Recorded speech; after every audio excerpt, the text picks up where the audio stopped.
Penyebab siksa kubur tentunya menjadi peringatan untuk kita menjalani kehidupan sehari-hari. Saat ini mungkin siksa kubur hanyalah cerita, tetapi dalam ajaran Islam nantinya setiap yang bernyawa pasti akan merasakan mati.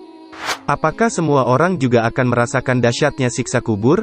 Bukankah kata siksa kubur itu sudah menjadi suatu hal yang sangat menakutkan? Coba bayangkan saja kita berada di alam kubur sendirian, sempit, gelap, kemudian masih harus mendapatkan siksa karena perbuatan kita selama di dunia. Apakah yang dimakan itu juga tidak akan membuat kita meminta pertolongan Allah untuk bisa hidup kembali serta melakukan kebaikan sesuai dengan perintah? Pada dasarnya setiap umat manusia juga tidak akan mengetahui apakah di dalam kubur nanti ia akan mendapatkan kenikmatan atau malah siksa kubur yang sangat dahsyat dan menyakitkan. Perlu Anda ketahui bahwa siksa kubur sendiri merupakan hukuman dari Allah SWT ketika seseorang sudah meninggal. Seseorang itu akan mendapatkan siksa di dalam kubur, jika semasa hidupnya melakukan perbuatan yang tidak Allah sukai. Mengenai hal tersebut ternyata masih banyak yang meremehkan ataupun menyepelekan.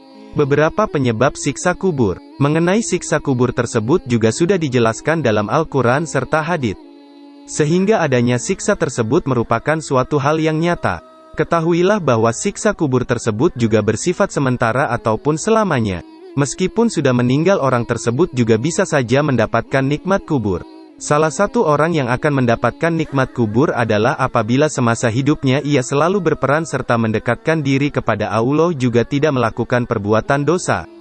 Nah, sebab masih banyak yang menyepelekan apa saja yang menjadi penyebab seseorang mendapatkan siksa kubur.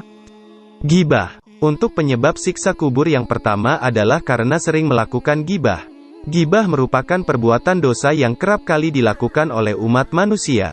Meskipun merupakan hal yang dapat membahayakan diri kita sendiri, tetapi seringkali kita itu tidak sadar melakukan hal tersebut. Biasanya juga ghibah itu menjelek-jelekkan orang lain seperti halnya gosip. Bukankah dalam Al-Quran Surat Al-Hujurat ayat 12 Allah juga berfirman, zina.